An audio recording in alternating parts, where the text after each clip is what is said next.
Welcome to video 2 of our lecture in cost of capital.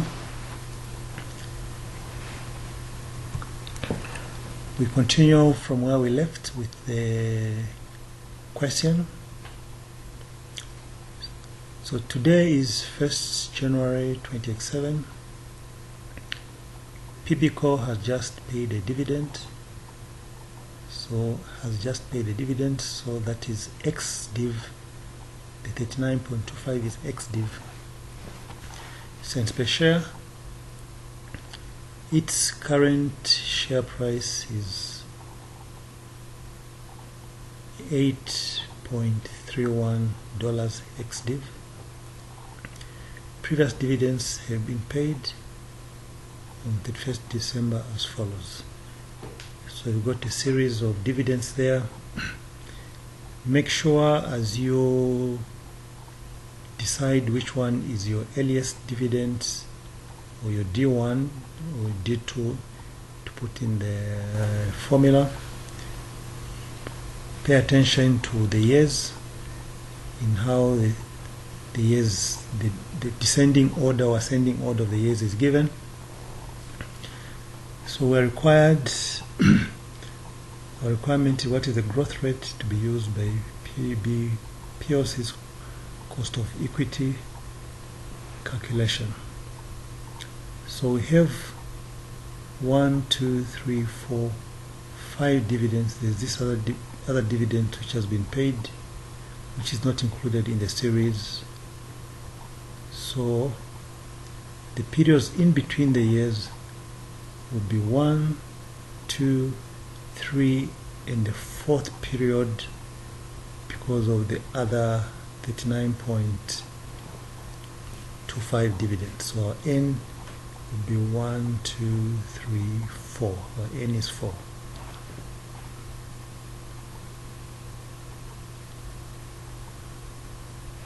So our earliest dividends will be the most recent one. The current dividend will be the most recent one, which is 39.25. And our earliest dividend will be 30 cents.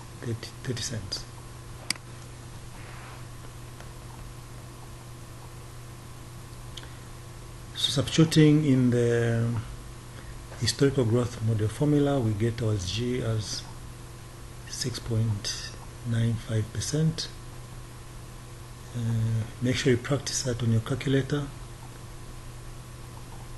It's very important that all these solutions given in this video tutorial that you actually practice on your calculator to ensure that you get your figures. Again, you need this practice because in the exams you have to do the actual calculations yourself. So not if the question had asked for the cost of equity as well, using the dividend growth model, we could have gone ahead and computed the cost of equity as 12%.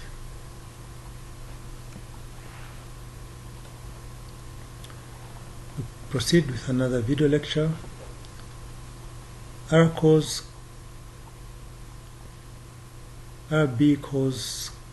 current CAMDIV share price. Okay, so CAMDIV meaning the dividends have not been stripped off, have not been paid, is 1.45. which will fall to 1.25 after the dividend is paid. RBCO's dividend payout ratio is 60%, and the expected return on funds that are reinvested is 30%. So we don't have a series of dividends here, but we've got return on funds reinvested in the proportion of the payout ratio. So if the payout ratio is 60%, it means the proportion of the reinvested funds will be 40%. We're required to compute the cost of equity. So using the Gordon growth model formula, we could go ahead and compute our G as growth equals 40% plus 30% equals 12%.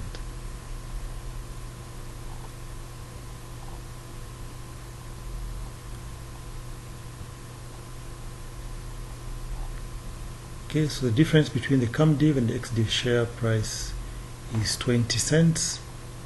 Okay, 1.40 minus 1.25, so meaning the dividends paid is 20 cents. So we could substitute that again in the Gordon growth formula to compute our KE, which gives us, that is after finding the G, which gives us 29.92%. Again, I would urge you, do practice the calculations to ensure that you get the figures.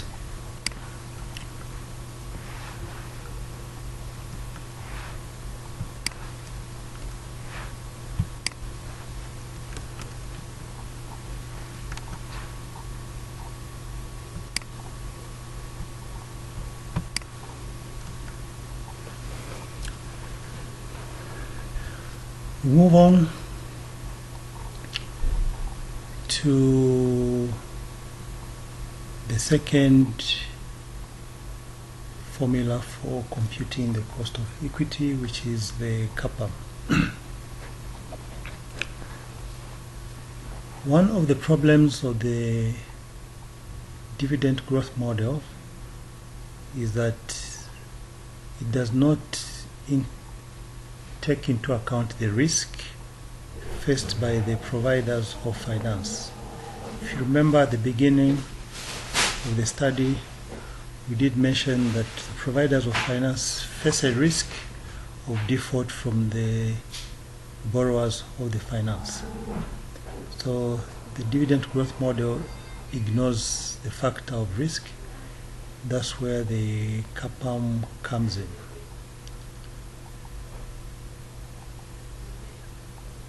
So the Kapam assumes that investors have a broad range of investments to reduce their exposure to risk. So this risk is divided into two: unsystematic risk and systematic risk. The unsystematic risk is the risk specific to the share, and the systematic risk is the risk which is general.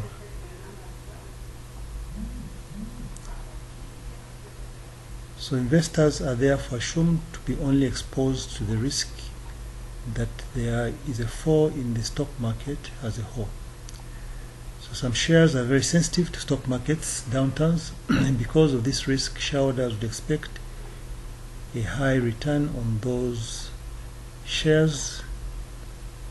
We have commercial databases which monitor the sensitivity of firms to a stock market downturn by calculating the average fall in the return on a share each time there is a 1% fall in the stock market as a whole. This risk in the fall of the share is known as the beta factor.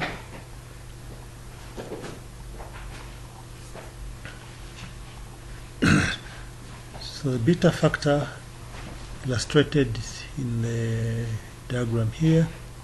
So it increases. So assume the beta factor moves from less than 1 to greater than 1. The risk, the systematic risk, is increasing.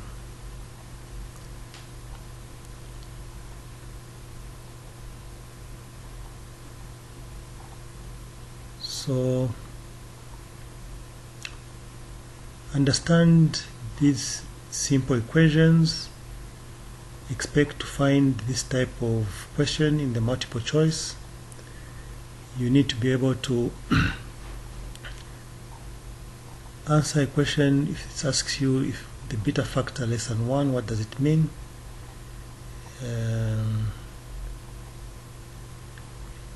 That simply means the share, the risk of the share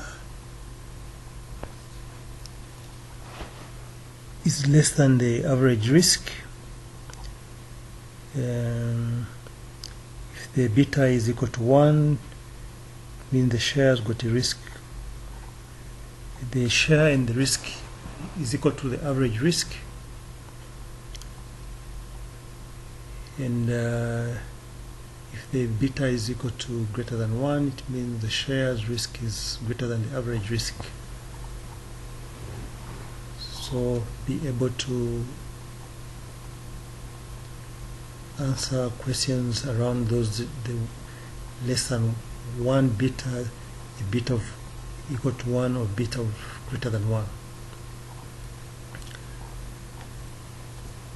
So the beta is incorporated in the Kapam formula, which we use to compute the cost of equity. The formula may look complicated, but it is not so complicated. So you've got your E here, which is simply denoting the KE, the expected return. The RRF is the risk-free rate. Sometimes the questions may not give you the risk-free rate, they'll give you the government bond or treasury bills rather. So that's the one that you use to substitute for the risk-free rate. The beta is given there. There's a plus here, so ensure the beta is first multiplied to the market premium, which is this side, before you add it to the risk-free rate. You've got RRM there, which is the expected market return minus the risk-free.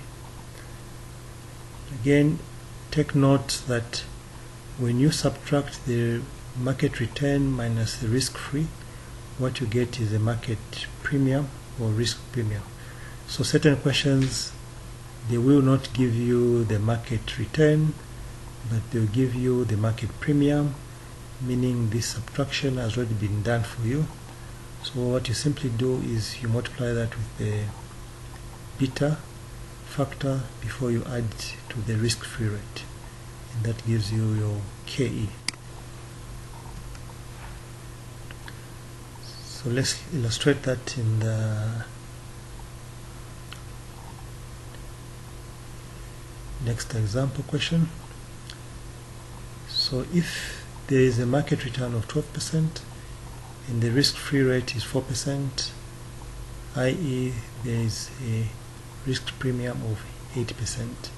So 12% minus 4% will give you a risk premium of 8%. What is the required rate of return on a share with an equity beta of 1.6, and what is the cost of equity if the equity beta of a share is 0.6? So substituting in the Kapam, the first one, so we've got our premium there, multiplied by the beta, then and only then should you add the 4. Remember your board mass, that gives you 16.8. Again, if you go to the second one, you first multiply the 0.8 times the 8, again board mass, then add the 4 to give you 10.4% as your KE. So those are the two formulas for computing the cost of equity, which you need to be very comfortable with in this paper. You will definitely come across questions testing you in this area. There's usually a full question in section C. We will keep on reminding ourselves as we go through the study. Then we move on to debt. Debt, equally, you may come across irredeemable debt and redeemable debt. Extremely important for you to identify these two words in the question, because the computation of the cost of debt will depend on whether the debt is irredeemable or the debt is redeemable. So we start with irredeemable. So the cost of irredeemable debt which is usually given in nominal values of 100, would be KD equals I over PO. That is, if there is no tax, the irredeemable bond question does not include tax. So the formula is simply KD equals I over PO, where I is the interest paid and PO is the market value of the debt.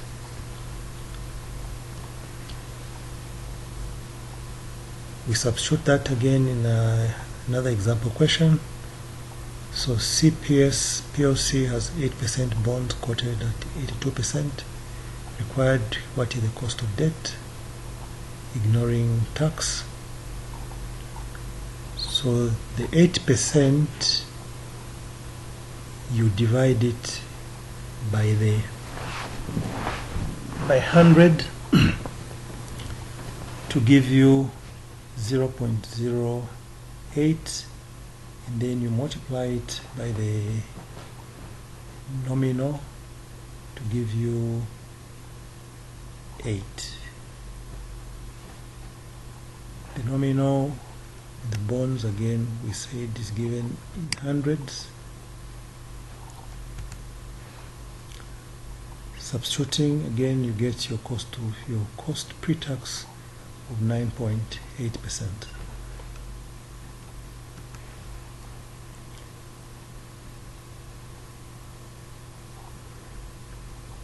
The irredeemable debt may also come with tax. If it comes with tax, then the formula has to be modified slightly.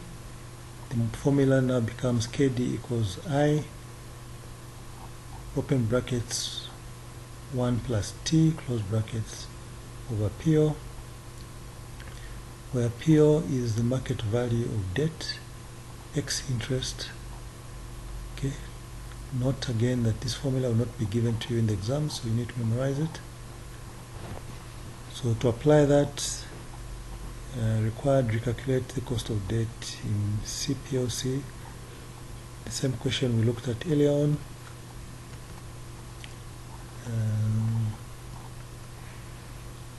So what it simply changes now is you bring in the tax there, and